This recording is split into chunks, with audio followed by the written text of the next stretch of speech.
Et bonsoir Lucas Manger, grand reporter, Bonsoir. merci beaucoup d'être avec nous. Et vous êtes également auteur de Précis de survie stratégique aux éditions Équateur. Et vous vous êtes rendu par le passé en Corée du Nord. Alors peut-être pour nos téléspectateurs pour commencer, quand et dans quelles conditions?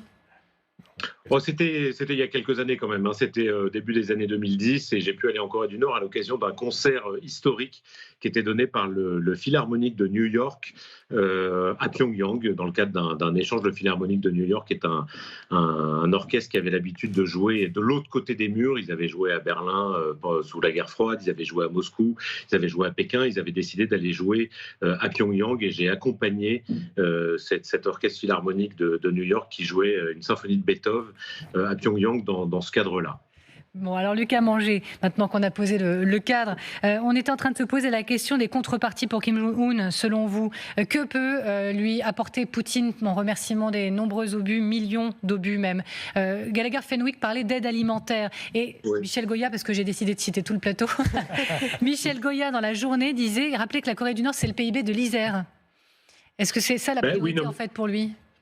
c'est absolument la priorité et votre plateau, Gallagher et Michel ont parfaitement raison, c'est-à-dire que l'un des problèmes majeurs de la Corée du Nord, vous voyez sur les images que vous diffusez exactement en ce moment, on voit une espèce de Corée du Nord avec des bâtiments officiels, riches, un peu figés. La Corée du Nord, c'est le Truman Show quand on y va, c'est-à-dire que ce film assez spectaculaire américain qui montre un monde complètement faux, complètement fake, c'est exactement ça, c'est-à-dire qu'il y a une toute petite caste qui dirige le pays, une dynastie communiste quasiment monarchique. Donc c'est un régime unique au monde de ce point de vue-là, avec des richesses qui sont accaparées par quelques milliers de personnes aux mains d'une dizaine de personnes qui contrôlent l'intégralité du pays, des communications, des richesses, de toute l'agriculture, de l'industrie, de l'armement. Ça a été évoqué évidemment sur votre plateau.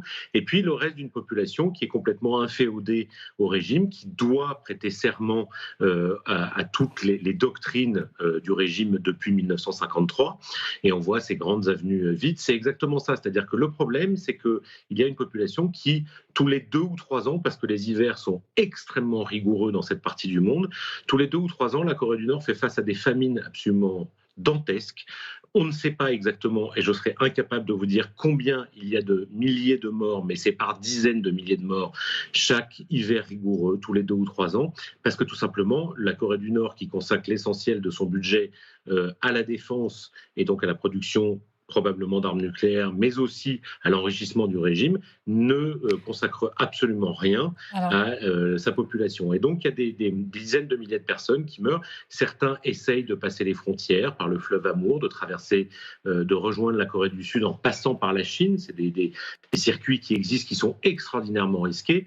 Mais donc, essentiellement, la Corée du Nord est probablement en ce moment, le dirigeant a peur d'une prochaine famine et de se dire qu'il risque, parce qu'ils ont quand même toujours peur que la population, même si elle est totalement sous contrôle, pardon, j'en finis immédiatement, et a sans doute un peu peur que sa population, un jour ou l'autre, finisse par se retourner contre elle. Donc il faut lui donner à manger, et c'est ce que vous disiez en plateau à l'instant, il faut du blé pour donner du pain. fermée aux voyageurs depuis 2020, la Corée du Nord, elle a récemment autorisé une centaine de touristes russes à fouler son sol. Et on va regarder, alors en illustration, mais ce soi-disant reportage, enfin, c'est plutôt un clip promotionnel bien sûr, racontant le séjour de ces Russes du côté de la Corée du Nord, visite de places pleines de charme bien sûr, et plage de sable blanc. Est-ce que cette invitation, elle marque un nouveau palier dans l'amitié russo-coréenne, dans le sens où, est-ce que ce qui est en construction entre les deux pays, c'est la construction de tout un univers commun, des ponts économiques, touristiques, promesses de développement pour la Corée du Nord?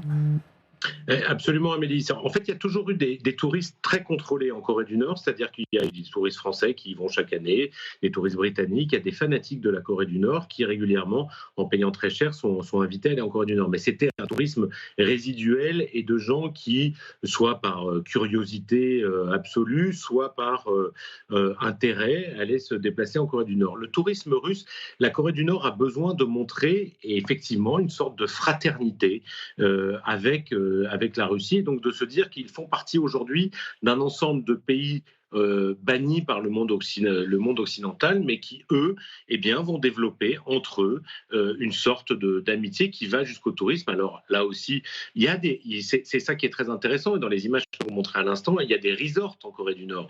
Il y a effectivement des stations de ski, il y a quelques plages, mais tout ça est réservé à une microscopique élite dont vont maintenant faire partie quelques touristes russes qui vont pouvoir propager une forme de bonne parole. Ce qui est intéressant, c'est de savoir aussi que tout ça se fait sous l'œil des Chinois qui ne sont pas du tout contents de ce qui est en train de se passer en ce moment, et y compris de la visite de Vladimir Poutine, qui voit d'un mauvais œil, puisque la Chine est le parrain historique de la Corée du Nord. Et le fait que la Russie fasse cette ingérence, y compris dans le domaine touristique, il y avait des touristes chinois en Corée du Nord depuis longtemps, ça dérange l'équilibre qu'avait mis en place Pékin avec Pyongyang depuis 1953. Alors, vous restez avec nous, Lucas Manger, si vous le voulez bien sûr. Mais par ailleurs, dans le même temps quasiment, nouveaux incidents à la frontière entre la Corée du Nord et la Corée du Sud. À quelques heures avant la visite à Pyongyang du président russe, plusieurs dizaines de soldats nord-coréens ont brièvement franchi la frontière avec la Corée du Sud. Selon le quartier général d'ailleurs conjoint sud-coréen, c'est 20-30 soldats nord-coréens qui ont franchi la ligne.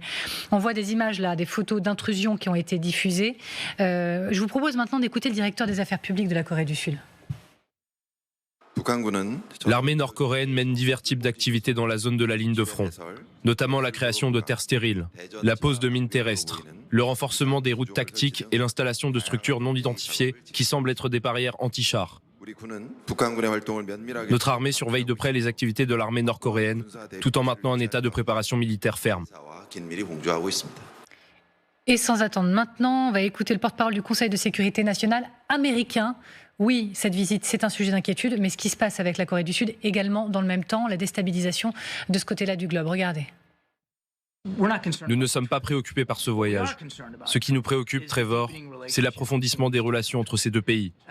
Non seulement en raison de l'impact que cela aura sur le peuple ukrainien, car nous savons que les missiles balistiques nord-coréens sont toujours utilisés pour frapper des cibles ukrainiennes, mais aussi parce qu'il pourrait y avoir une certaine réciprocité qui pourrait affecter la sécurité dans la péninsule coréenne. Nous ne connaissons pas encore les paramètres de tout cela, et nous n'avons certainement pas encore vu les choses se concrétiser, mais nous allons certainement suivre cela de très près. Colonel, est-ce qu'on peut imaginer que dans ces contreparties qu'on essayait d'imaginer ensemble de la Russie vis-à-vis de Pyongyang, il y a l'aide à l'affrontement face à la Corée du Sud ? L'aide à la guerre, vous voulez dire ? Oui, à la guerre, oui, j'étais un peu timide dans l'expression. Ouais. Peut-être pas, on ne sait pas. On ne sait pas vraiment quelles sont les intentions de la Corée du Nord, enfin de Kim. Il est probable que son intention, c'est de rester en l'état, dans cette situation d'état de guerre, de menace de guerre, en tout cas permanent, de citadelle assiégée, plutôt que de tenter quelque chose qui serait fou face à la Corée du Sud. Mais on ne peut pas l'exclure, effectivement. Il faut quand même rappeler que ces deux pays sont toujours en guerre, qu'à quelques kilomètres de la ligne de démarcation, vous avez 28 000 soldats américains. Vous avez, entre la Corée du Sud et le Japon, vous avez plus de soldats américains qu'en Europe. C'est vraiment un front très important pour les Américains, et ils y sont en première ligne. Il ne faut pas oublier qu'ils ont eu plusieurs dizaines de milliers de morts sur ce territoire coréen, qu'ils ont affronté, qu'ils ont fait la guerre à la Chine.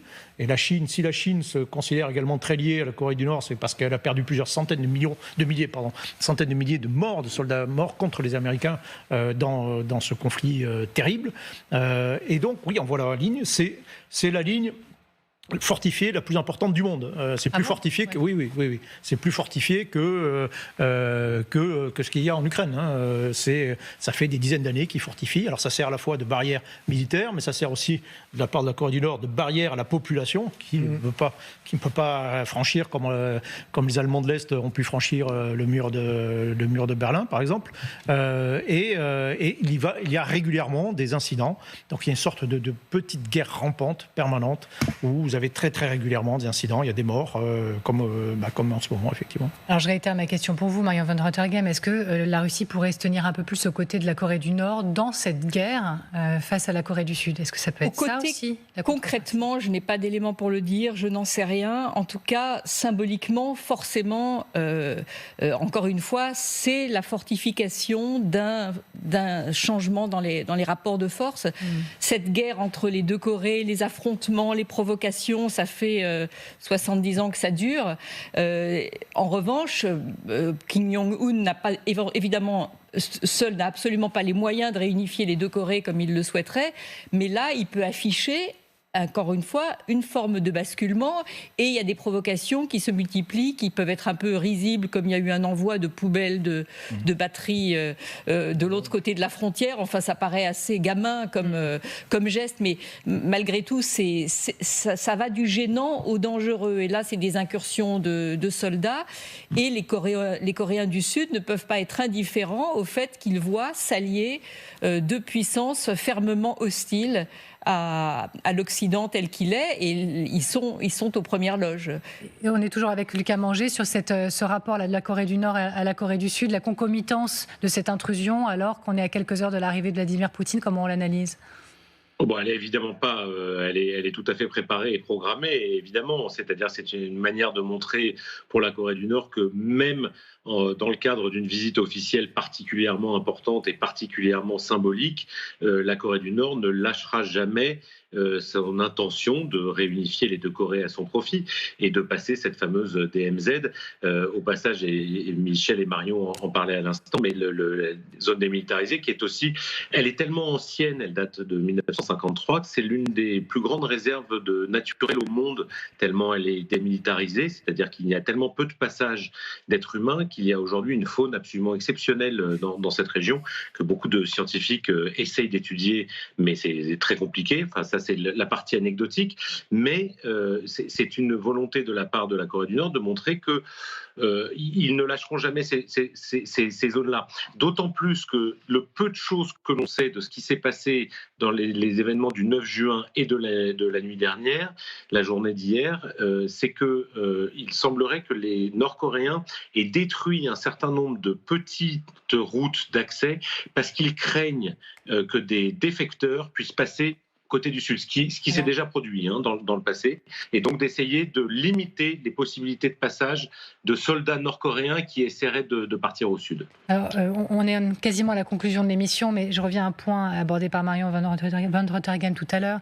On regarde dans le rétro, image d'archives, c'est il y a 24 ans. Il y a 24 ans, Vladimir Poutine, il essayait de s'intégrer dans la diplomatie internationale, donc il traitait un peu la Corée du Nord comme un petit pays, comme ça, on y allait un peu pour la forme. Là, c'est le renversement total.